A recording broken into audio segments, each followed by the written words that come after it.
Marcus Thompson had always been invisible. At 6 feet tall, with an unremarkable build, brown hair that refused to stay neat, and quiet gray eyes that seemed to observe everything while revealing nothing, he blended into any crowd like water into water. This ability to disappear in plain sight had served him well during his 12 years in the British Army, though it also meant he was often overlooked when opportunities for advancement came around. The morning sun cast long shadows across the concrete courtyard of Sterling Lines, the home of 22 Special Air Service Regiment in Hereford. Marcus stood at his usual post by the main gate, his SA-80 rifle held at the ready position, watching the steady stream of personnel entering and leaving the base. To most people passing by, he was just another guard doing another routine shift. They had no idea that the quiet man in standard-issue fatigues had spent the last 8 years as part of the SAS support staff, or that he could put 3 rounds through a penny-sized target at 300 meters. "Morning, Marcus," called out Sergeant Major Williams as he approached the gate, his boots clicking rhythmically on the pavement.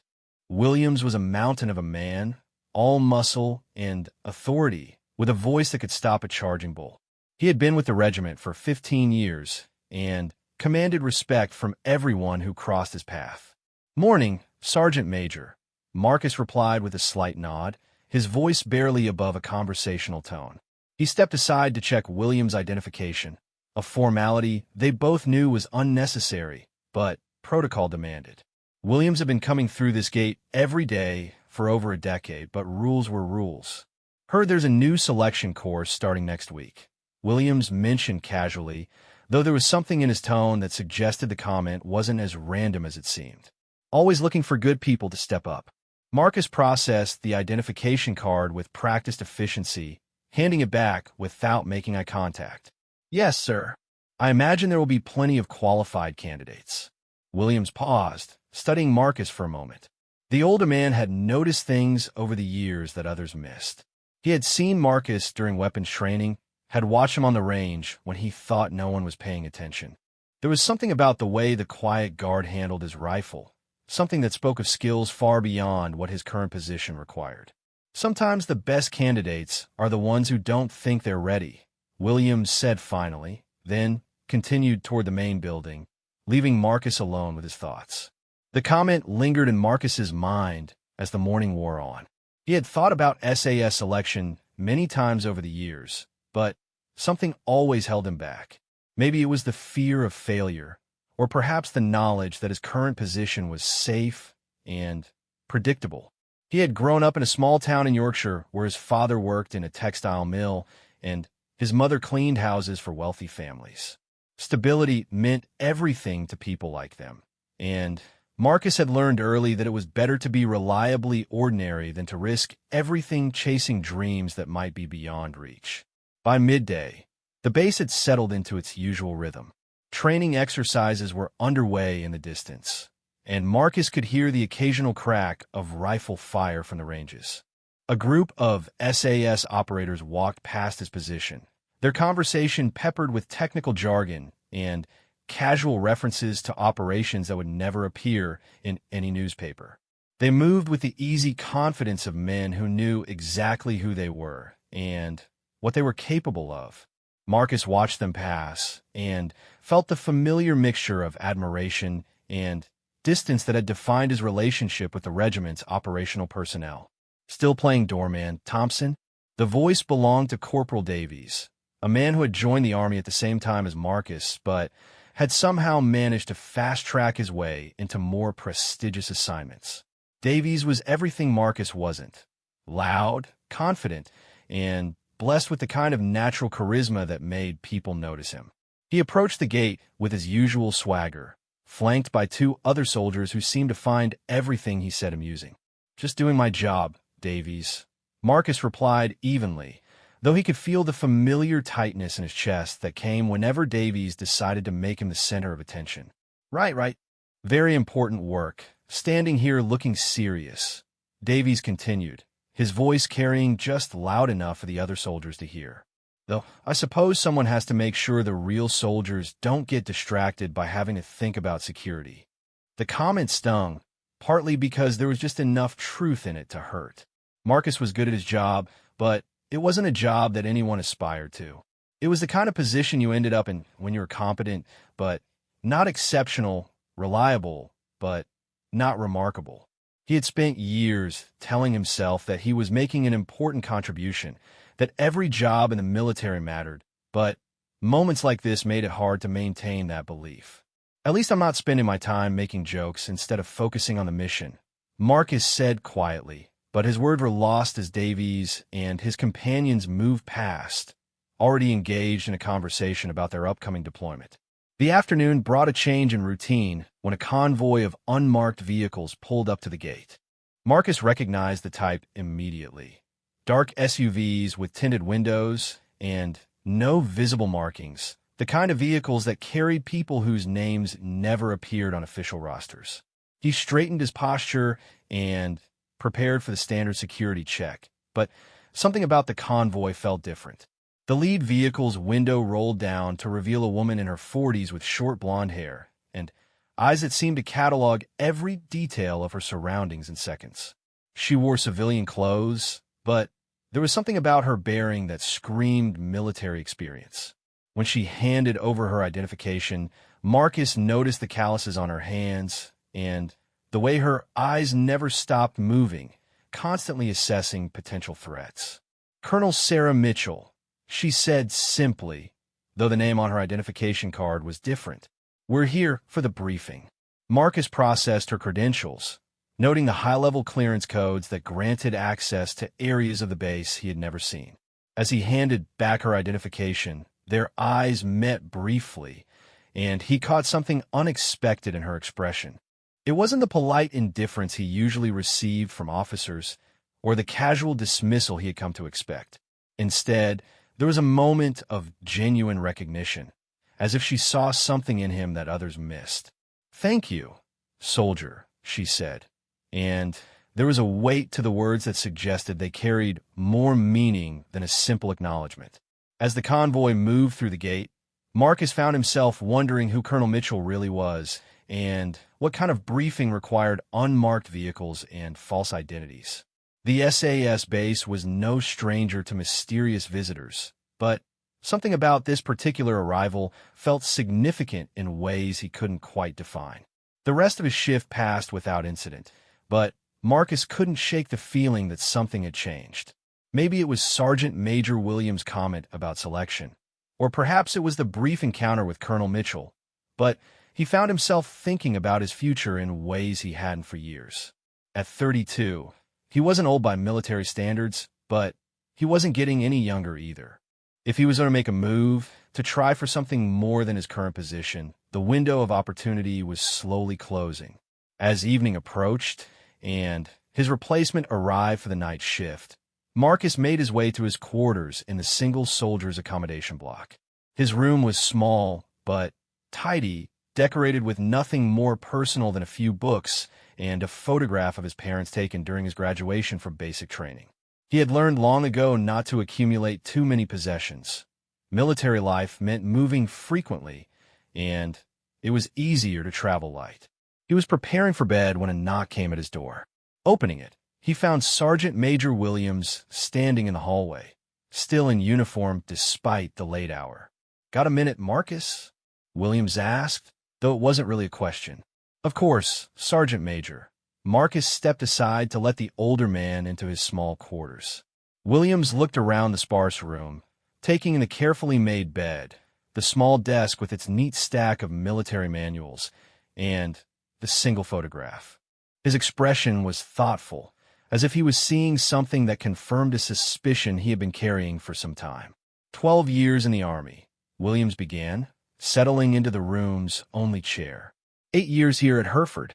Clean record, excellent marks in all your evaluations, expert marksman rating for 6 consecutive years. And yet here you are, pulling guard duty like a soldier fresh out of basic training. Marcus remained standing, uncertain where the conversation was heading. "I'm satisfied with my current assignment, Sergeant Major." "Are you?" Williams leaned forward, his intense gaze fixed on Marcus.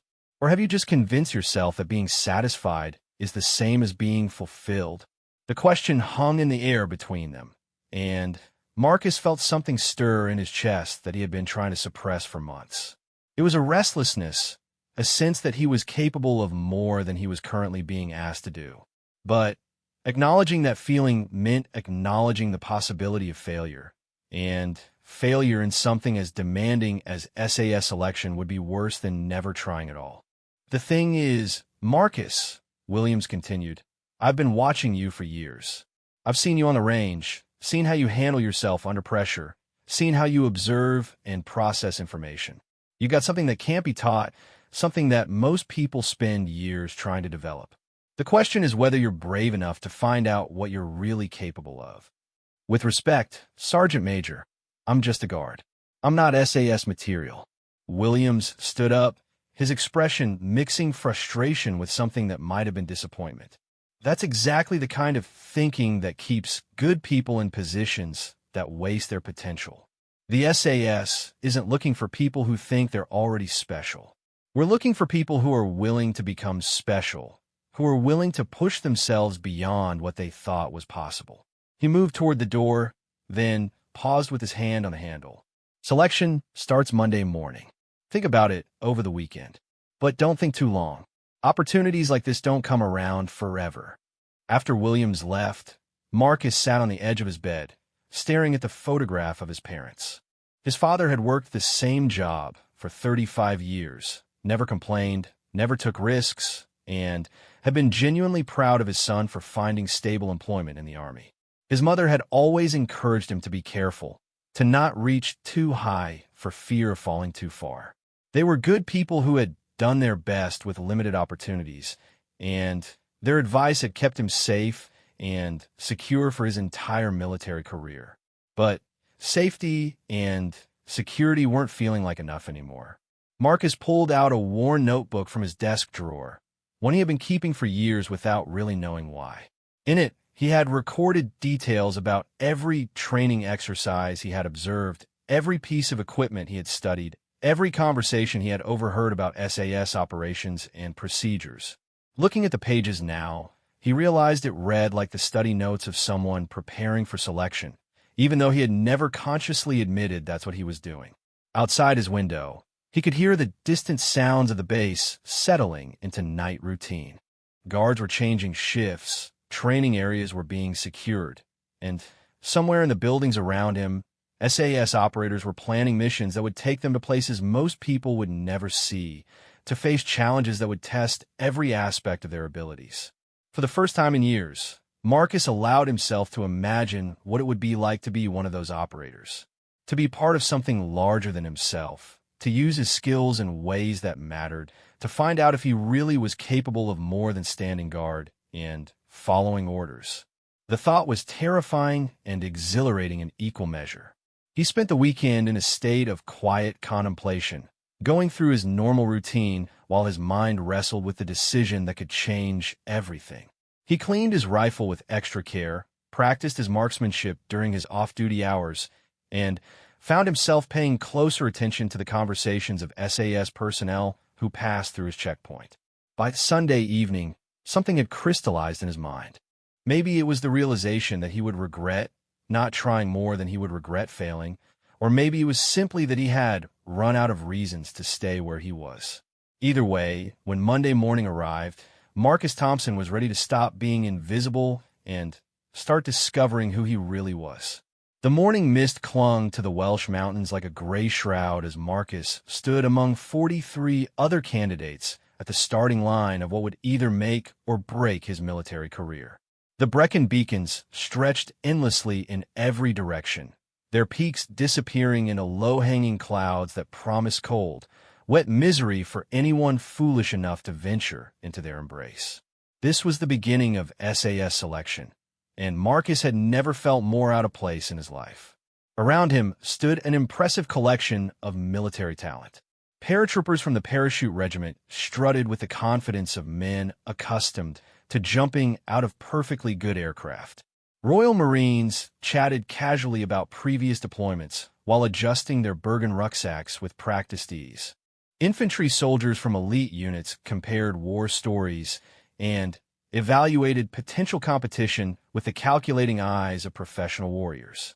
Marcus adjusted his own burden and tried to ignore the voices in his head telling him he didn't belong among these men. His rucksack contained the same regulation items as everyone else's: sleeping bag, rations, spare clothing, and enough ammunition for the weapons training that would come later. But while the others shouldered their loads with casual confidence, Marcus felt the weight of every item pressing down on him like a physical manifestation of his doubts. Right then, gentlemen called out Staff Sergeant Miller, a lean man in his 40s whose reputation preceded him like a shadow. Miller had been running selection courses for 8 years, and it was said he could spot a quitter from 100 meters away.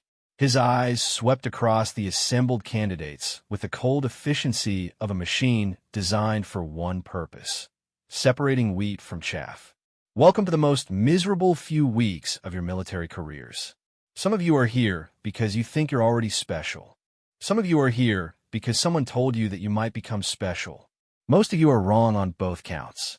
A few nervous chuckles rippled through the group, but Miller's expression didn't change.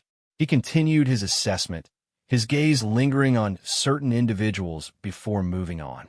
When his eyes reached Marcus, there was a brief pause that felt like an eternity. Marcus forced himself to maintain eye contact, though every instinct told him to look away. The mountains don't care about your previous achievements, Miller continued. They don't care about your fitness test scores or your marksmanship badges or how many deployments you've completed. They will test you in ways you haven't imagined, and they will find every weakness you've been hiding from yourself and everyone else. The question isn't whether you're tough enough to start this course. The question is whether you're honest enough to finish it. The first exercise was deceptively simple: a 15-kilometer march across difficult terrain with full kit to be completed in under 3 hours. No maps were provided beyond a basic route card showing checkpoint locations. No GPS devices were permitted. Navigation would be by compass and terrain recognition alone, skills that separated real soldiers from those who had grown too dependent on technology. Marcus found himself toward the back of the group as they moved out, which was exactly where he wanted to be. Years of observation had taught him the value of watching others before committing to a course of action. The front-runners set off at a punishing pace, their competitive instincts driving them to establish early dominance. Marcus suspected this was exactly what Miller expected, and probably exactly what he was hoping to see. The terrain was brutal from the start. Steep climbs over loose shale gave way to boggy descents through knee-deep heather that grabbed at their boots with every step. The weight of their burdens seemed to increase with each kilometer, and the morning mist gradually transformed into a steady drizzle that soaked through supposedly waterproof clothing and chilled them to the bone. By the second checkpoint, the initial group of leaders had begun to spread out. Some maintained their aggressive pace, pushing hard despite the obvious toll it was taking on their bodies. Others had started to fall back, either through poor navigation or simple exhaustion. Marcus kept to his steady rhythm, checking his compass regularly and choosing his route with careful consideration of both speed and energy conservation. It was at the third checkpoint that he first noticed Corporal Davies among the struggling candidates. The man who had mocked him for his guard duty was now bent over with his hands on his knees, breathing heavily and looking decidedly green around the gills. Their eyes met briefly as Marcus passed, and Davies' expression shifted from surprise to something approaching disbelief. "Thompson," Davies called out as Marcus continued past. "What the hell are you doing here?" Marcus didn't respond. There would be time for explanations later, if either of them made it that far.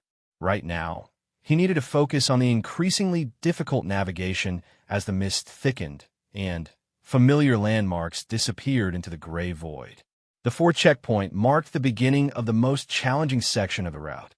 Here, the relatively gentle hills gave way to steep climbs over rocky terrain that required both physical strength and careful footwork. Marcus watched as several candidates ahead of him made crucial errors in route selection, choosing paths that looked faster but proved to be dead ends or impossibly dangerous. He had learned patience during his years of guard duty, learned to watch and wait, and choose his moments carefully. These skills serve him well now as he picked his way through the mountains with methodical precision. While others rushed and stumbled and cursed their bad luck, Marcus moved with quiet efficiency, making steady progress that never felt fast but somehow kept him ahead of schedule. The final checkpoint appeared through the mist like a mirage, and Marcus felt a brief surge of satisfaction as he checked in with the directing staff. His time was well within the required limit. His navigation had been accurate throughout, and he felt tired but not exhausted. Around him, other candidates were arriving in various states of distress, some having pushed too hard early on, others having gotten lost in the difficult terrain. "Not bad, Thompson," said Sergeant Evans, one of the directing staff members who had been monitoring the exercise. Evans was a compact Welshman with arms like tree trunks and a reputation for being able to carry ridiculous loads over impossible distances. Steady pace, good navigation, no drama. Some of the supposed superstars could learn from your approach. The compliment was unexpected and more welcome than Marcus cared to admit. He had spent so many years being invisible that positive recognition felt almost foreign. But there was no time to savor the moment, as Miller was already gathering the successful candidates for the next phase of training. Of the 43 men who had started the morning, 31 had completed the march within the time limit. The 12 who hadn't were quietly withdrawn from the course with no fanfare and no second chances. Marcus watched them gather their kit and prepare for transport back to their parent units, their dreams of SAS selection ending before they had really begun. "This is what failure looks like, gentlemen," Miller announced to those who remained. "Quick, quiet, and final. Remember that for the next few weeks, because the mountains will give you plenty of opportunities to join them." The afternoon brought weapons, training on a range carved into the hillside overlooking the valley. Here, the candidates would demonstrate their marksmanship skills under increasingly demanding conditions, starting with basic accuracy tests and progressing to complex scenarios involving multiple targets and time pressure. Marcus approached the firing line with a confidence he hadn't felt all day. This was his element, the one area where he knew he could perform at the level expected of SAS candidates. Years of practice had honed his shooting skills to a razor's edge, and he had spent countless hours studying ballistics, wind effects, and advanced marksmanship techniques during his off-duty time. The first test was straightforward: 10 rounds at 200 meters, 5 minutes to complete. Most candidates completed it easily enough, though Marcus noticed several whose groupings were looser than they probably hoped. When his turn came, he settled into his firing position with practiced ease, controlled his breathing, and squeezed off 10 rounds with mechanical precision. "Bloody hell," muttered the soldier next to him as they moved forward to examine their targets. Marcus's 10 shots had punched through the target in a group no larger than a playing card, each hole perfectly placed within the highest scoring zone. The second test increased the difficulty. Multiple targets at varying distances, 15 rounds in 3 minutes. This separated the good shooters from the merely adequate, as it required not just accuracy, but speed and the ability to adjust for different ranges quickly. Marcus watched several candidates struggle with the time pressure, rushing their shots and missing targets they could have hit easily given more time. When his turn came, Marcus approached it like a problem to be solved rather than a test to be endured. He had studied the target layout during the briefing, calculated the sight adjustments needed for each distance, and planned his shooting sequence for maximum efficiency. The result was another near-perfect score that had the directing staff making notes on their clipboards. The third test was where things became interesting. This time, candidates had to engage targets while moving, simulating the kind of shooting that might be required in actual combat situations. The course required them to navigate obstacles, change position rapidly, and engage targets from awkward firing positions while maintaining accuracy under time pressure. Marcus watched the first few candidates attempt the course and noticed something important. Those who tried to rush through it invariably performed worse than those who moved with controlled urgency. Speed without precision was worthless, but precision without reasonable speed was equally problematic. The key was finding the balance between the two. When his turn came, Marcus moved through the course with the same methodical approach he had used during the morning's navigation exercise. He didn't try to set any speed records, but he didn't waste time either. Each shot was deliberate and controlled, each movement calculated to provide the best possible firing position for the next engagement. The result was a performance that impressed even the directing staff. Not only had he achieved perfect scores on all targets, but his time was among the fastest of the day. More importantly, he had done it while making it look almost easy, displaying the kind of natural shooting ability that couldn't be taught in any training program. "Where did you learn to shoot like that?" asked Corporal Jackson, a Royal Marine who had been struggling with the moving targets. Jackson was everything Marcus wasn't: tall, muscular, and blessed with the kind of natural athleticism that made physical challenges look effortless. But marksmanship wasn't about physical strength, and Jackson was discovering that his athletic gifts weren't translating to success on the range. "Just practice," Marcus replied, not wanting to elaborate on the thousands of rounds he had fired during his off-duty hours or the countless hours he had spent studying shooting techniques and experimenting with different approaches to marksmanship challenges. The final exercise of the day was perhaps the most revealing. Candidates were given a scenario involving multiple hostiles holding civilians in a building. They had to plan an approach, identify which targets represented the greatest threat, and engage them in the correct sequence to minimize risk to the hostages. It was the kind of complex problem-solving under pressure that separated tactical shooters from mere marksmen. Marcus studied the scenario carefully, noting the positions of both hostiles and hostages, calculating angles of fire, and considering the potential consequences of each possible approach. While other candidates rushed to begin shooting, he took his time planning, understanding that a few extra seconds of preparation could make the difference between success and failure. His solution was elegant in its simplicity.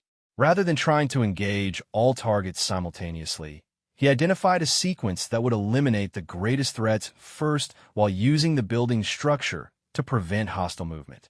Each shot was placed with surgical precision, neutralizing threats without endangering hostages and completing the scenario in record time. "Outstanding work, Thompson," said Captain Morrison, the senior directing staff member who had been observing the exercise. Morrison was a legend within the regiment, a man whose operational experience spanned 3 decades and multiple conflicts. His approval was not given lightly, and Marcus felt a surge of pride at the recognition. As evening approached, and the candidates were dismissed to their temporary quarters, Marcus found himself walking alongside 2 other soldiers who had performed well during the day's training. One was Lance Corporal Wilson, a quiet professional from the Royal Engineers who approached problems with the same methodical precision Marcus had displayed. The other was Private Khan, a young soldier from the Royal Welsh who compensated for his lack of experience with remarkable natural ability and an obvious determination to succeed. "Good work today," Wilson said as they walked. "That shooting exhibition was something else." "Been practicing long?" "Few years," Marcus replied, still reluctant to reveal too much about himself. The habits of invisibility were hard to break, and he wasn't sure he was ready to be the center of attention even among fellow candidates. "Well, it showed," Khan added. "Some of the instructors were definitely taking notes." That's ought to be a good sign. Marcus hoped Khan was right, but he had learned not to count on anything until it was officially confirmed. Tomorrow would bring new challenges, new opportunities to fail, and new tests of skills he wasn't entirely sure he possessed. The first day had gone better than he had dared hope, but he was experienced enough to know that first days could be misleading. As he settled into his narrow bunk in the temporary accommodation block, Marcus allowed himself a moment of quiet satisfaction. He had proven to himself that he belonged on the selection course, at least for now. His shooting had been exceptional, his navigation solid, and his physical performance adequate for the first day's challenges. But he also knew that the real tests were yet to come. The mountains would grow more demanding, the scenarios more complex, and the physical and mental pressure more intense with each passing day. Selection was designed to find not just the most skilled candidates, but those with the mental toughness to continue functioning when their bodies wanted to quit and their minds wanted to accept defeat. Outside his window, the Welsh mountains loomed in the darkness like sleeping giants, waiting to test him in ways he couldn't yet imagine. Tomorrow would bring new challenges, and Marcus would discover whether the quiet guard who had spent years being overlooked had what it took to become one of the world's most elite soldiers. The second week of selection brought with it a level of exhaustion that Marcus had never experienced in his 12 years of military service. Each day began before dawn, with increasingly brutal physical challenges designed to push candidates beyond their perceived limitations and into territory where willpower mattered more than natural ability. The Welsh mountains had become a living entity that tested every aspect of their training, their preparation, and their character. Of the 31 candidates who had survived the first week, only 19 remained. The others had been quietly withdrawn for various reasons. Injuries that prevented them from continuing safely, performance standards that fell consistently below the required minimum, or simply the recognition that they had reached the limits of their endurance. Each departure served as a stark reminder that selection was not just about being good enough. It was about being better than good enough when everything hurt and nothing seemed possible. Marcus had surprised himself by not only surviving, but thriving under the increasing pressure. His methodical approach to problems, honed during years of patient observation, proved valuable when other candidates became frustrated or desperate, while they rushed to complete tasks or pushed themselves into exhaustion trying to impress the directing staff. Marcus maintained his steady rhythm and continued to produce consistent results. The morning's exercise was navigation-based, but with a twist that elevated it far beyond the simple checkpoint-to-checkpoint movement of the first week. Each candidate was given coordinates for a location somewhere in the mountains where they would find an encrypted message. They had to decode the message using techniques taught during the previous day's communications training, then use the information it contained to locate their actual objective. The entire exercise had to be completed within 8 hours, including the return journey to base. Marcus studied his coordinates carefully, plotting them on his map and identifying the general area he would need to reach. The location was approximately 12 kilometers away, through some of the most challenging terrain the Brecon Beacons had to offer. Steep climbs, treacherous descents, and sections of ground that would turn into impassable bog if the weather turned bad. The forecast called for intermittent rain and low visibility, which would make navigation significantly more difficult. He checked his equipment methodically. Compass, map, waterproof case for the message, emergency signaling device, rations, and water. Everything was secured and accessible, arranged in his pack with the precision of someone who understood that small details could make the difference between success and failure when operating alone in hostile terrain. The starting signal came at exactly 600 hours, and the candidates dispersed in different directions like water flowing downhill. Marcus had noted that several others had been given coordinates that would take them into the same general area, which suggested the exercise was designed to test not just navigation skills, but also the ability to operate independently even when other candidates might be nearby. The first few kilometers passed without incident as Marcus moved across relatively gentle terrain that allowed him to establish a good rhythm. The morning mist was thicker than usual, reducing visibility to less than 50 meters in some areas, but his compass bearings were accurate, and he was making good time toward his objective. It was during the steep ascent up Pen Y Fan that he encountered his first challenge of the day. The path he had planned to follow was blocked by a rockfall that looked recent, probably caused by the heavy rains of the previous week. He had two choices: attempt to climb over the unstable rocks, which would be dangerous and time-consuming, or detour around the obstacle, which would add significant distance to his route. Marcus chose the detour, reasoning that arriving late was better than not arriving at all. The decision cost him nearly an hour, but it also demonstrated the kind of tactical thinking that the directing staff were looking for. When he finally reached the coordinates specified in his initial briefing, he found a small cairn of stones with a waterproof container hidden underneath. Inside the container was a coded message that appeared to be random letters and numbers arranged in groups of 5. Marcus recognized it immediately as a simple substitution cipher, the kind used for basic field communications when more sophisticated encryption wasn't available.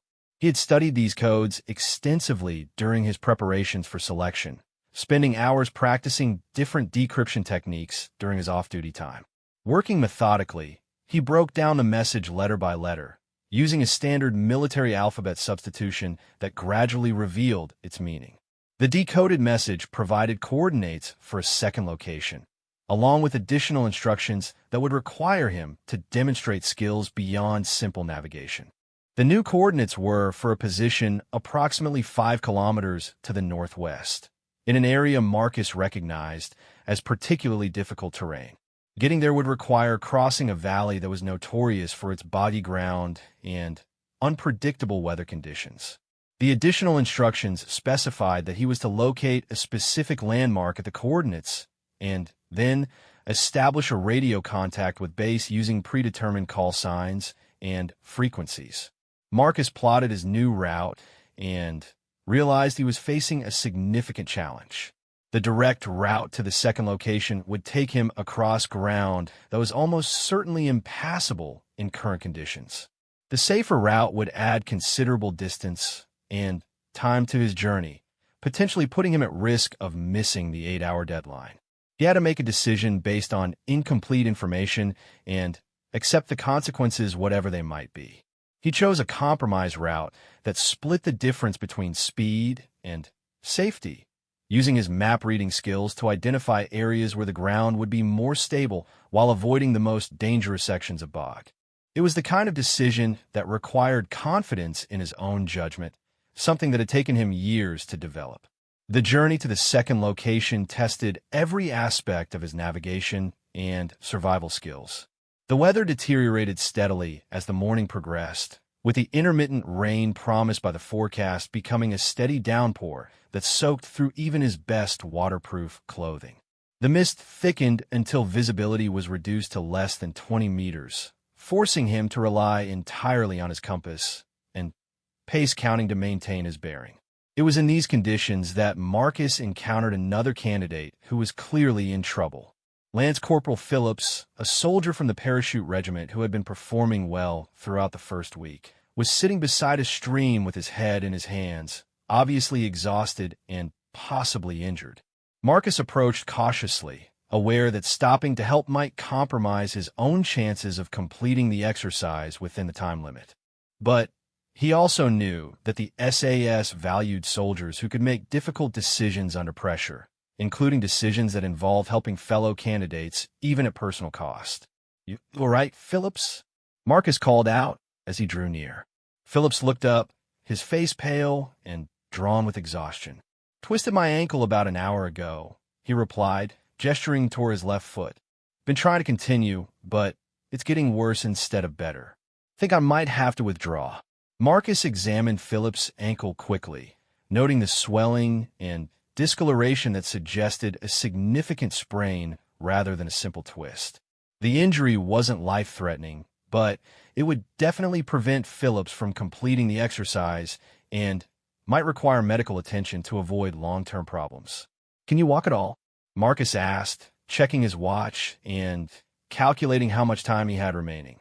"A bit, but not fast enough to make the deadline," Phillips admitted. "You should continue with your exercise. No point in both of us failing because of this." Marcus considered his options. He could radio for help and wait with Phillips until medical evacuation arrived, which would almost certainly result in his own failure to complete the exercise. He could leave Phillips with his emergency signaling device and continue alone, which would give him the best chance of success, but might put Phillips at risk if his condition worsened. Or he could attempt to assist Phillips in reaching the next checkpoint, which would be difficult for both of them, but might allow them both to continue.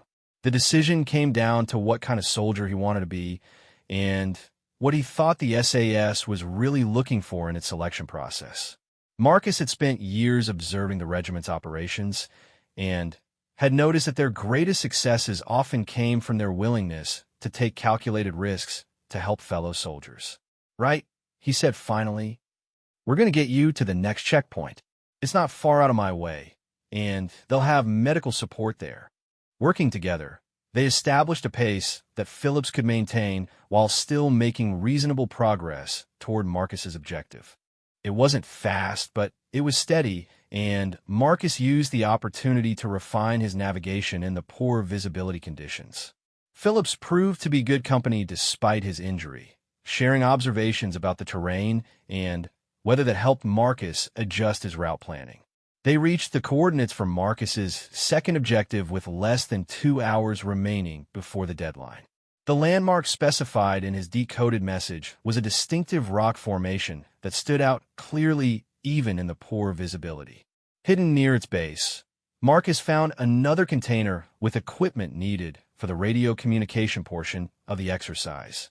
Setting up the radio required technical skills that went beyond basic military communications training. The equipment was older and more complex than the standard sets used by conventional forces, and establishing contact required precise frequency selection and antenna positioning. Marcus had studied radio communications extensively during his preparation, but this was his first opportunity to demonstrate those skills under pressure.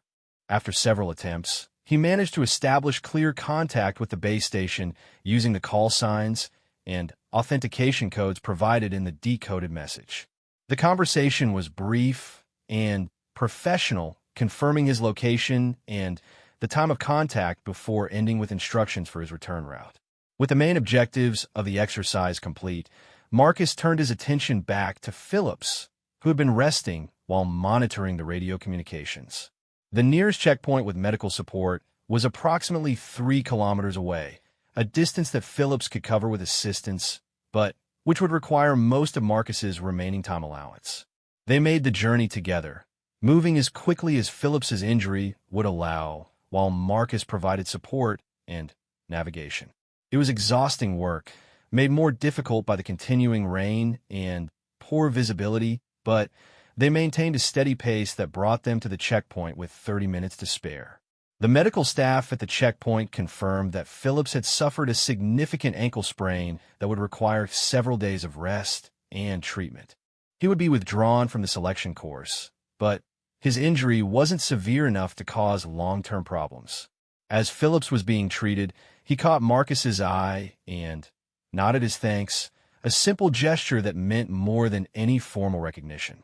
Marcus completed his return journey to base in darkness, using his night navigation skills to follow a route that avoided the most difficult terrain while staying within the prescribed boundaries of the exercise. He arrived with just minutes to spare, exhausted but successful, having completed all objectives and assisted a fellow candidate without compromising his own performance standards. The debrief that followed was conducted by Captain Morrison and Staff Sergeant Miller, who had been monitoring the exercise from the base using radio communications and checkpoint reports. They were particularly interested in Marcus's decision to assist Phillips and how he had managed to complete his own objectives while providing that assistance. "Tell me about your route selection," Morrison began, spreading Marcus's map on the table between them. "You took several detours that added distance to your journey, but you still completed the exercise within the time limit. Walk me through your decision-making process." Marcus explained his reasoning for each major route decision, from the initial detour around the rockfall to his choice of compromise route to the second objective. He described how he had balanced speed against safety and how helping Phillips had actually improved his navigation skills by forcing him to find more efficient routes. "And the decision to help Phillips," Miller added, "that cost you time and energy you could have used to improve your own performance. Was it worth the risk?" "Yes, sir," Marcus replied without hesitation. "Part of being SAS is being the kind of soldier others can depend on when things go wrong. If I'm not willing to help a fellow candidate during training, how can anyone trust me to help my team during operations?" Morrison and Miller exchanged a look that Marcus couldn't interpret, but he sensed he had given the answer they were looking for. The SAS prided itself on the bonds between its members, and they were looking for candidates who understood that individual excellence meant nothing if it came at the expense of team cohesion. As the debrief concluded and Marcus was dismissed to join the other candidates for the evening meal, he reflected on what the day had taught him. The technical aspects of the exercise had been challenging, but manageable with proper preparation and methodical execution. The real test had been the decision-making under pressure, the willingness to take calculated risks, and the ability to maintain performance standards even when dealing with unexpected complications. 19 candidates had started the day. Only 15 remained, with 4 having been withdrawn for various reasons ranging from navigation failures to injuries sustained during the difficult terrain. The group that remained was smaller, but more cohesive, bound together by shared experiences and mutual respect for each other's abilities. Marcus found himself sitting with Wilson and Connigan, along with 2 new faces, Corporal Jenkins from the Royal Welsh Guards and Private Morrison from the Scottish Infantry. The conversation was quiet but intense as they compared experiences from the day and tried to prepare mentally for whatever challenges tomorrow would bring. The interesting thing, Wilson observed, is that they're not just testing our individual skills anymore. Today was as much about character and judgment as it was about navigation and communications. Khan nodded in agreement. Makes sense, really. Anyone can learn to read a map or operate a radio. But making good decisions when you're tired and under pressure, that's something different entirely. Marcus listened to the conversation while considering his own performance. The day had gone better than he had expected, not just because he had completed the objectives, but because he had done so while maintaining the values and standards he believed the SAS represented. He was beginning to understand that selection wasn't just about proving you were tough enough to survive the training. It was about proving you were the kind of person who could be trusted with the responsibilities that came with wearing the SAS badge. Tomorrow would bring new challenges, and Marcus knew the pressure would continue to increase as the remaining candidates competed for fewer and fewer places in the regiment. But for the first time since he had started the course, he felt genuinely confident that he belonged among the men sitting around him, that his quiet competence and methodical approach were exactly what the situation required. The third week of selection brought an intensity that separated the exceptional from the merely outstanding. Of the original 43 candidates, only 12 remained, and each day felt like walking a tightrope where the slightest misstep could end years of preparation and dreams of joining the most elite regiment in the British Army. The directing staff had moved beyond testing basic military skills and were now evaluating the psychological resilience and tactical judgment that would be essential for actual SAS operations. Marcus had established himself as one of the more consistent performers, never spectacular enough to draw unwanted attention, but never weak enough to raise concerns about his suitability. His shooting remained exceptional, his navigation was methodical and accurate, and his physical performance had gradually improved as his body adapted to the relentless demands of mountain warfare training. More importantly, his decision-making under pressure had impressed the directing staff enough that they had begun giving him additional responsibilities during group exercises. The morning began with what Staff Sergeant Miller described as a little walk in the countryside, which immediately put all candidates on high alert. Miller's idea of a little walk had previously included 20-kilometer forced marches through waist-deep bogs and nighttime navigation exercises through terrain that mountain rescue teams considered dangerous. When he described something as simple, it usually meant they were about to face the most challenging test yet. The briefing revealed the true scope of the exercise. Each remaining candidate would be dropped at different locations throughout the mountains with nothing more than basic survival equipment and a set of coordinates for an extraction point. They had 48 hours to reach the extraction site, but the route would take them through territory that included live firing ranges, simulated enemy patrols, and terrain features that would test every survival skill they had learned. This is not about speed. Captain Morrison emphasized during the briefing. This is about demonstrating that you can operate independently under realistic conditions while maintaining the standards expected of an SAS soldier. You will be monitored throughout the exercise, but you will receive no assistance unless there is an immediate threat to life. Questions. Marcus had several questions, but knew better than to ask them. The exercise was clearly designed to evaluate their ability to think independently and solve problems without guidance from higher authority. Asking for clarification would demonstrate exactly the kind of dependence on external support that would disqualify a candidate from further consideration. His insertion point was a remote valley approximately 30 kilometers from the extraction coordinates, accessible only by helicopter and surrounded by terrain that offered multiple route options of varying difficulty and risk.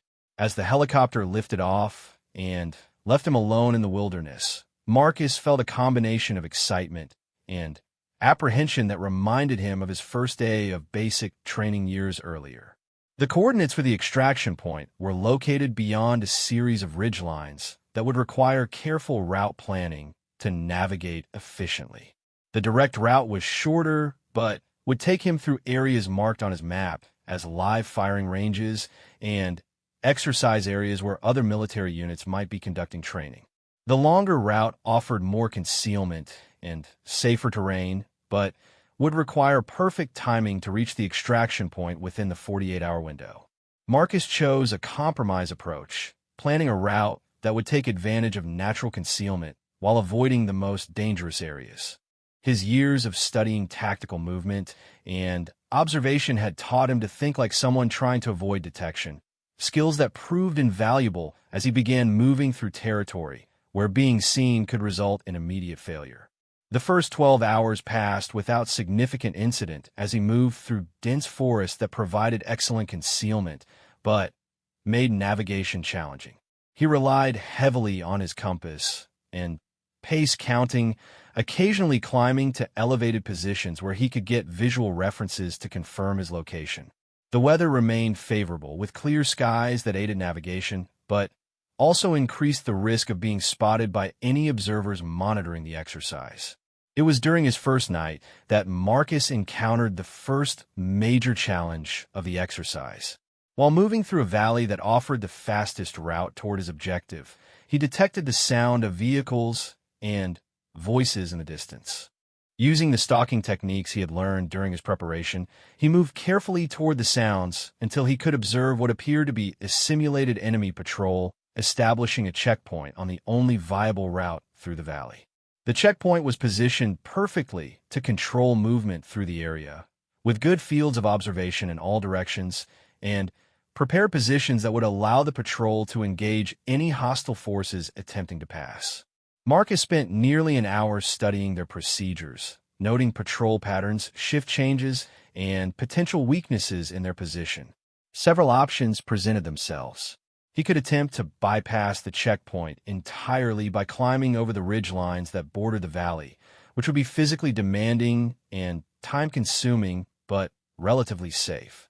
He could wait for an opportunity to infiltrate past the checkpoint during periods of reduced vigilance, which would be faster but carried significant risk of detection. Or he could backtrack and find an alternative route entirely, which would cost valuable time but eliminate the immediate threat. Marcus chose infiltration, reasoning that an SAS soldier would be expected to demonstrate the ability to operate behind enemy lines under realistic conditions. He spent the remainder of the night studying the patrol's procedures and identifying the optimal time and route for his movement past their position. The infiltration took place during the early morning hours when the patrol's alertness was naturally reduced and the changing light conditions provided additional concealment opportunities.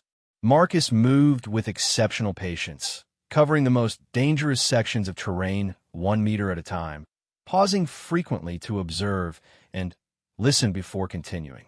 The entire passage took nearly 3 hours for what should have been a 15-minute walk, but he successfully bypassed the checkpoint without detection. The second day brought new challenges as the terrain became more difficult and the weather deteriorated. Rain began falling during the afternoon, and continued steadily into the evening, turning the mountain paths into slippery hazards and reducing visibility to dangerous levels. Marcus was forced to adjust his route repeatedly to avoid areas where the wet conditions made safe movement impossible. It was during this period of reduced visibility that he made contact with another candidate who was clearly struggling with both the physical demands of the exercise and the psychological pressure of operating alone. Private Hawkins from the Royal Engineers had been one of the stronger performers during earlier phases of selection, but 48 hours of independent movement through hostile territory had pushed him to his breaking point. Marcus found Hawkins sitting beside a stream, staring at his map with the blank expression of someone whose mental resources had been exhausted. His equipment was scattered around him in a way that suggested he had stopped caring about basic military procedures, and his response to Marcus's approach was delayed and confused. "You all right, Hawkins?" Marcus asked quietly, maintaining enough distance to avoid startling the obviously distressed soldier. Hawkins looked up slowly, taking several seconds to focus on Marcus's face. "Thompson, what are you doing here? Are you part of the exercise?" The questions revealed how badly Hawkins's judgment had been compromised by exhaustion and stress. Marcus realized he was dealing with someone who was no longer thinking clearly and might pose a safety risk to himself if left alone in current conditions. "I'm doing the same exercise as you," Marcus replied calmly. 48-hour movement to extraction. "How long have you been stopped here?" "I don't know," Hawkins admitted, looking at his watch as if he had never seen one before. "Maybe an hour? Maybe longer? I can't figure out where I am on the map. Everything looks the same in this rain." Marcus could see the problem immediately. Hawkins had allowed the deteriorating conditions to overwhelm his ability to process information systematically. Instead of breaking the navigation problem down into manageable components, he had tried to solve everything at once and had become paralyzed by the complexity of the situation. "Right," Marcus said, making a decision that could affect both their chances of success. "Let's sort out your navigation first, then see about getting you moving in the right direction." Working methodically, Marcus helped Hawkins identify his current location using terrain features and map references, then assisted him in planning a route that would take advantage of available shelter while making progress toward the extraction point. The process took nearly an hour, time that Marcus could have used to improve his own position, but he knew that leaving a fellow candidate in a state of confusion and distress would be contrary to everything the SAS represented. Once Hawkins had regained his composure and was moving confidently again, Marcus continued with his own exercise, adjusting his route plan to account for the time he had lost. The extraction point was still achievable within the deadline, but it would require efficient movement through some of the most challenging terrain of the entire exercise. The final 12 hours tested every aspect of Marcus's preparation and endurance. The rain continued throughout the night, making movement treacherous and forcing him to choose between speed and safety repeatedly. His waterproof clothing had long since been overwhelmed by the conditions, and he was operating in a state of constant discomfort that made concentration difficult. It was during this final phase that Marcus encountered the exercise's ultimate test. As he approached the extraction point, he detected signs of another simulated enemy position blocking the direct route to his objective. Unlike the checkpoint he had bypassed earlier, this position was clearly designed to be unavoidable, forcing candidates to demonstrate their tactical skills under realistic combat conditions. The position consisted of at least 2 firing points with overlapping fields of fire, positioned to control access to the extraction area from all practical directions. Any attempt to reach the objective would require either defeating the position or finding a way to neutralize it without direct confrontation. Marcus spent his remaining hours conducting a detailed reconnaissance of the position, identifying the locations of defenders, their weapons capabilities, and the tactical advantages they possessed. It became clear that this was not a test he could pass through stealth alone. The directing staff wanted to see how candidates would handle a situation where tactical action was necessary. The solution came to Marcus as he observed the position during the early morning hours before extraction was scheduled to begin. The defenders were focusing their attention on the obvious approaches to the extraction point, but they had not adequately covered a route that would require technical climbing skills to access. It was a difficult and risky approach, but it offered the possibility of reaching an advantageous position without being detected. Using rappelling techniques he had learned during his mountain warfare training, Marcus descended into a ravine that provided concealment from the defensive position, then climbed back up through terrain that was too steep for most people to negotiate safely. The approach took him to a position above and behind the simulated enemy, where he could observe their entire setup without being detected.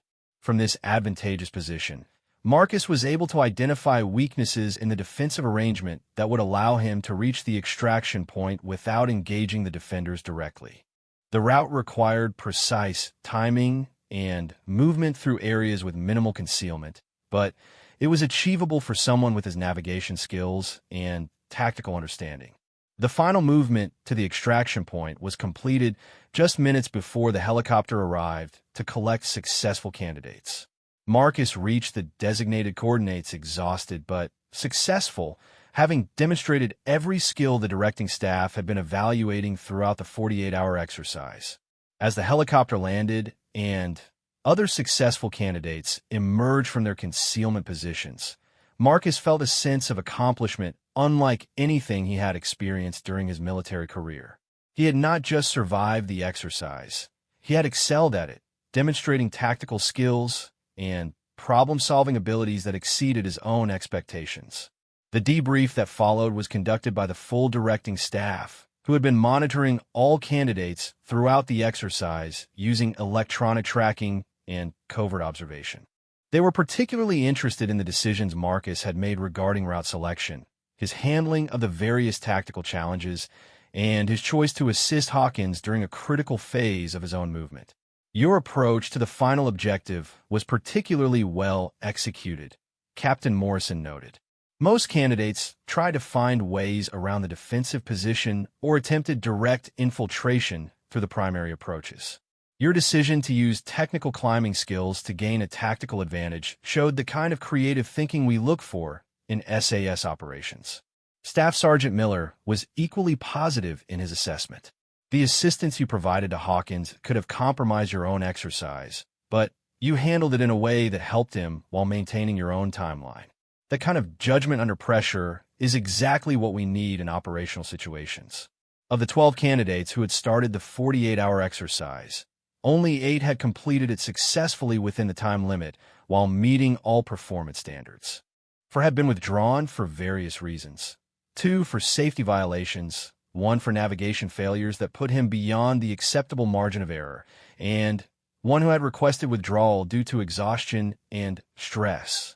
Marcus was among the 8 who remained, but more importantly, he was beginning to understand that he was not just surviving the selection process. He was excelling at it. His quiet competence and methodical approach were proving to be exactly what the directing staff were looking for, and his willingness to help fellow candidates while maintaining his own standards had impressed them in ways he had not expected. As the remaining candidates prepared for what would be the final week of selection, Marcus reflected on how much he had changed since that morning when Sergeant Major Williams had suggested he consider applying for the course. The quiet guard who had spent years being overlooked had discovered reserves of capability and confidence that he had never known existed. Tomorrow would bring new challenges, and he knew that the final week would be the most demanding yet. But for the first time in his military career, Marcus Thompson was beginning to believe that he might actually have what it took to wear the coveted beige beret of the Special Air Service. The final week of selection arrived with a weight of expectation that pressed down on the remaining 8 candidates like a physical force. After weeks of brutal physical tests, complex tactical scenarios, and psychological challenges designed to expose every weakness, they had reached the point where selection became as much about proving they deserved to join the regiment as it was about surviving the training. The directing staff were no longer looking for reasons to eliminate candidates. They were looking for confirmation that these 8 men had what it took to represent the SAS in operations around the world. Marcus had never felt simultaneously more confident and more nervous. His performance throughout selection had been consistently strong, earning him recognition from the directing staff and respect from his fellow candidates. Yet he was acutely aware that everything he had worked toward could be lost in a single moment of poor judgment or inadequate performance. The final week would determine whether the quiet guard who had spent years being overlooked would finally earn his place among Britain's most elite soldiers. The week began with what Captain Morrison described as practical application exercises, which immediately signaled that they had moved beyond testing individual skills and into scenarios that would mirror actual SAS operations. The candidates would be evaluated not just on their ability to complete tasks, but on their decision-making under pressure, their leadership potential, and their understanding of the responsibilities that came with SAS membership. The first exercise was a hostage rescue scenario conducted in a specially constructed facility that replicated the kind of building they might encounter in urban operations. The 8 candidates were divided into 2 teams of 4, with each team assigned different roles in a complex operation that would require precise timing, flawless communication, and split-second tactical decisions under intense pressure.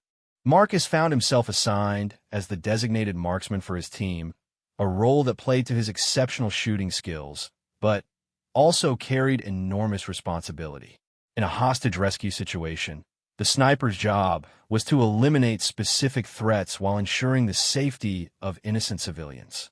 A missed shot or incorrect target identification could result in tragedy, and the directing staff will be evaluating not just accuracy, but judgment and decision-making under extreme pressure. The scenario briefing revealed a situation involving 6 hostiles holding 12 civilians in a 2-story office building. Intelligence indicated that the hostiles were armed with automatic weapons and had threatened to execute hostages if any rescue attempt was detected. The building's layout provided multiple entry points, but also created complex fields of fire that would require careful coordination between team members. Marcus spent the planning phase studying architectural drawings and identifying optimal firing positions that would allow him to engage hostile targets while minimizing risk to hostages. His years of observation and tactical study had taught him to think systematically about complex problems, breaking them down into manageable components that could be addressed methodically. Thompson called out Sergeant Davies, the team leader assigned for the exercise. Davies was a Royal Marine with extensive operational experience who had emerged as one of the strongest candidates throughout selection. "What do you need for your shooting position?" "Clear line of sight to the main room, where most hostages are being held," Marcus replied, pointing to specific windows on the architectural drawing. "Ideally from an elevated position that allows engagement of multiple targets without repositioning. I'll need communication with the entry team to coordinate timing." The team spent 2 hours refining their plan, with each member contributing expertise from their background and training. The final approach was elegant in its simplicity. Marcus would establish a concealed position with clear fields of fire, while the other 3 team members prepared for coordinated entry from multiple points. When Marcus confirmed that he had eliminated the greatest threats, the entry team would move simultaneously to secure the remaining hostiles and evacuate hostages. The exercise began with movement to the target building under simulated operational conditions. Marcus approached his designated firing position using stalking techniques that had become second nature during weeks of mountain warfare training. The position he had selected was on the roof of an adjacent building, approximately 100 meters from the target, with excellent visibility into the rooms where hostages were being held. Setting up his firing position required balancing the need for concealment with the necessity of having clear shots when the moment came. Marcus arranged his equipment with the methodical precision of someone who understood that every detail mattered when lives were at stake. His rifle was zeroed and ready, his communication equipment tested, and functional, his observation aids positioned for optimal target identification. "Overwatch in position," Marcus reported quietly into his radio. I have visual on 6 hostile targets and confirm 12 hostages in the main room. Hostiles are armed with assault rifles and positioned to cover all primary entry points. The response came from Davies, who was coordinating the entry team from a concealed position near the building. Copy, Overwatch. Identify your priority targets and prepare for simultaneous engagement on my command. Marcus studied the scene through his rifle scope, identifying which hostile targets posed the greatest immediate threat to hostages and entry team members. 2 hostiles were positioned near groups of civilians, making them priority targets that would require precise placement to avoid collateral damage. The other 4 were covering entry points and could be engaged with less risk to innocent personnel. Overwatch has identified priority targets, Marcus reported. 2 hostiles in immediate proximity to civilian groups for covering entry points. Ready to engage on your command. The wait that followed felt like hours, but lasted only minutes as the entry team moved into position and prepared for coordinated action. Marcus controlled his breathing and maintained his sight picture on the first priority target, a hostile who was standing directly behind a group of seated hostages with his weapon pointed in their direction. All teams ready, Davies reported. Overwatch, engage priority targets. Entry teams, move on Overwatch's first shot. Marcus squeezed the trigger with the controlled precision that had made him the most accurate shooter in the selection course. The simulated round struck the first priority target's center mass, immediately followed by rapid engagement of the second priority target before shifting to support the entry teams as they moved into the building. The entire engagement lasted less than 30 seconds, but it required every skill Marcus had developed throughout his military career. Target identification, precise shooting under pressure, rapid target transition, and continuous communication with team members operating in a fluid tactical situation. When the exercise concluded with all hostile targets neutralized and all hostages safely evacuated, Marcus felt a level of satisfaction that went beyond personal achievement. The debrief that followed was conducted by the full directing staff, who had monitored every aspect of the exercise using electronic surveillance and direct observation. They were particularly focused on decision-making processes, communication effectiveness, and the ability of team members to adapt when the situation didn't develop exactly as planned. Outstanding marksmanship, Thompson, said Captain Morrison, reviewing the exercise data. Both priority targets were neutralized with single shots placed precisely to minimize risk to hostages. Your communication with the entry team was clear and timely, and your target transition supported their movement effectively. Staff Sergeant Miller was equally positive in his assessment. The thing that impressed us most was your restraint, he added. You had clear shots at all 6 targets, but you prioritized based on threat assessment rather than simply engaging everything you could see. That kind of tactical judgment is what separates professional operators from people who just happen to be good shooters. The exercise had demonstrated something important to both the directing staff and to Marcus himself.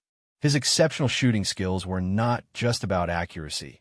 They were about the ability to make life and death decisions under extreme pressure while maintaining the precision necessary to protect innocent lives. It was a level of responsibility that went far beyond anything he had experienced in his previous military assignments. The second major exercise of the final week was designed to test leadership potential and decision-making in situations where there were no clear right answers. Each candidate was given command of a simulated patrol tasked with gathering intelligence in hostile territory while avoiding detection and engagement with superior enemy forces. The scenario was deliberately ambiguous, with incomplete information and changing conditions that would force leaders to make difficult decisions based on limited data. Marcus found himself in command of a 4-man patrol that included 2 of his fellow selection candidates and 2 directing staff members acting as junior soldiers. Their mission was to establish an observation post overlooking a valley where enemy forces were reportedly conducting training exercises, gather intelligence on their activities, and report findings back to headquarters. The briefing information was intentionally vague, providing only general locations and outdated intelligence reports. Marcus would have to develop his own plan based on map reconnaissance and his understanding of tactical principles, then lead his patrol through potentially dangerous territory to accomplish a mission that could change at any moment. Right. Marcus began during the planning phase, addressing his patrol members with the quiet confidence he had developed throughout selection. Our primary objective is intelligence gathering, but our survival depends on remaining undetected. We'll approach the target area using routes that offer maximum concealment, establish our observation post during darkness, and maintain surveillance for a minimum of 12 hours before extraction.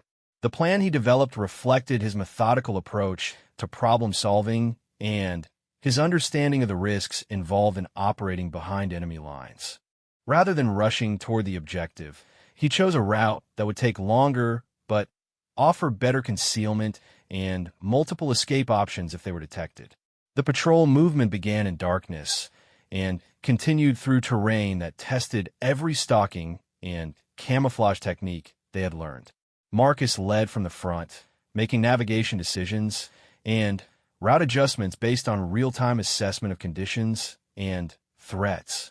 His patrol members followed his lead with confidence, trusting his judgment and responding to his commands with the precision of a well-trained team. Establishing the observation post required technical skills that went beyond basic military training. Marcus had to select a position that offered clear visibility of the target area while providing concealment from enemy patrols that might be operating in the vicinity. The position also had to be sustainable for an extended period, with adequate cover from weather and provisions for communication with headquarters. The intelligence gathering phase lasted 14 hours and provided Marcus with his greatest leadership challenge when his patrol detected enemy forces moving toward their position. Rather than immediately withdrawing, which would have been the safest option, Marcus made the decision to maintain surveillance for as long as possible while preparing for emergency extraction if detection became imminent. "We've got enemy patrol moving in our direction," whispered one of his team members, pointing toward movement in the valley below. "Estimate 6 personnel, moving directly toward our position."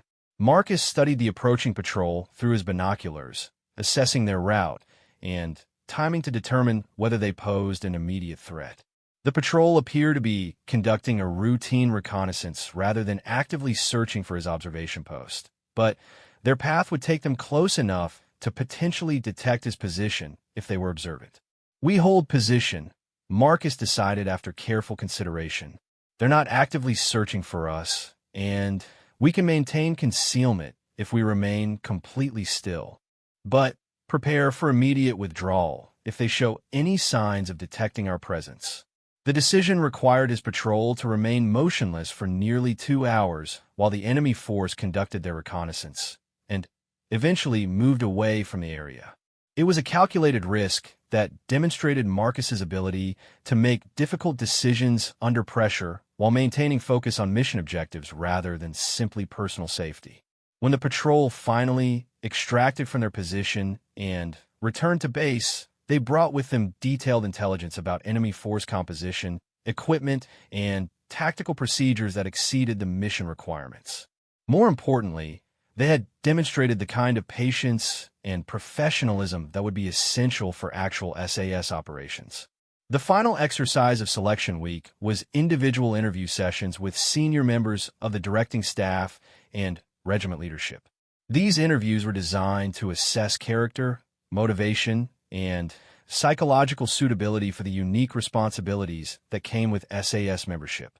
Candidates would be evaluated not just on their answers to specific questions, but on their overall bearing and their understanding of what it meant to be part of Britain's most elite military unit. Marcus approached his interview with the same methodical preparation he had applied to every other aspect of selection. He had spent years observing SAS operations and had developed a clear understanding of the regiment's values and expectations. More importantly, he had discovered during the selection process that his quiet competence and thoughtful approach to problems were exactly what the directing staff were looking for. The interview panel consisted of Captain Morrison, Staff Sergeant Miller, and a lieutenant colonel from regiment headquarters whose operational experience spanned 3 decades and multiple conflicts. They began with straightforward questions about his background and motivation for applying to the SAS, but gradually moved into more complex areas that required him to demonstrate his understanding of the responsibilities he would be accepting. "Why do you want to be in the SAS, Thompson?" asked the lieutenant colonel, studying Marcus with the intense gaze of someone who had interviewed hundreds of potential candidates over the years. "Because I want to be part of something that matters, sir," Marcus replied honestly. "I've spent years watching the regiment operate, and I understand the standards you maintain. I believe I can meet those standards and contribute to the mission in ways that use my abilities effectively." "And what do you think those abilities are?" Captain Morrison asked, following up on Marcus's response. "I'm a good shot, sir. Probably better than most.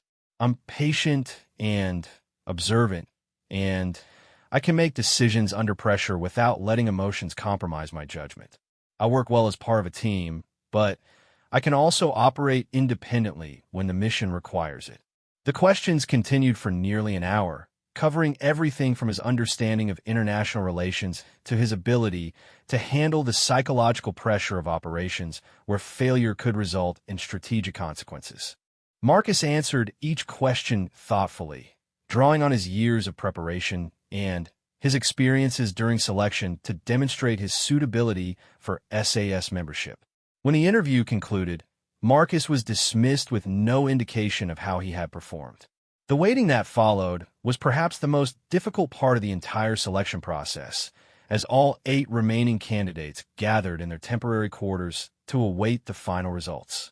The announcement came the following morning during a formation that included all directing staff and several senior officers from regiment headquarters. Captain Morrison stepped forward to address the assembled candidates, his expression revealing nothing about the decisions that had been made. "Gentlemen," Morrison began, "you have completed one of the most demanding military training courses in the world. Each of you has demonstrated exceptional skills and determination throughout this process. However, only some of you have demonstrated the complete package of abilities required for SAS membership." The pause that followed felt like an eternity as each candidate wondered whether their name would be called.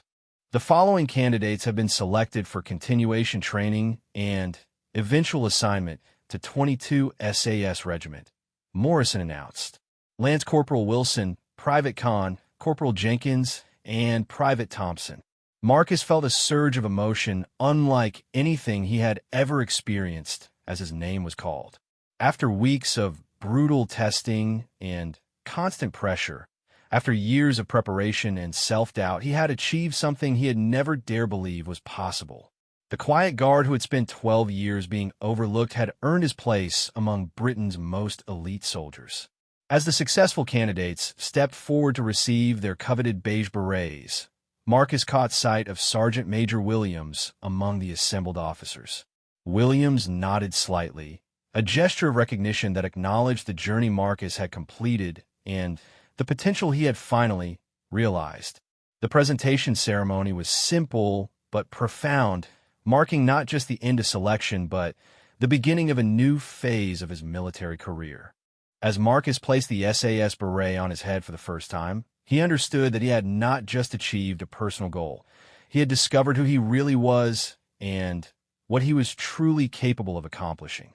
The quiet guard was gone, replaced by an SAS operator who would serve his country in ways he had once only imagined. And somewhere in the back of his mind, Marcus knew that this was just the beginning of a story that would define the rest of his life.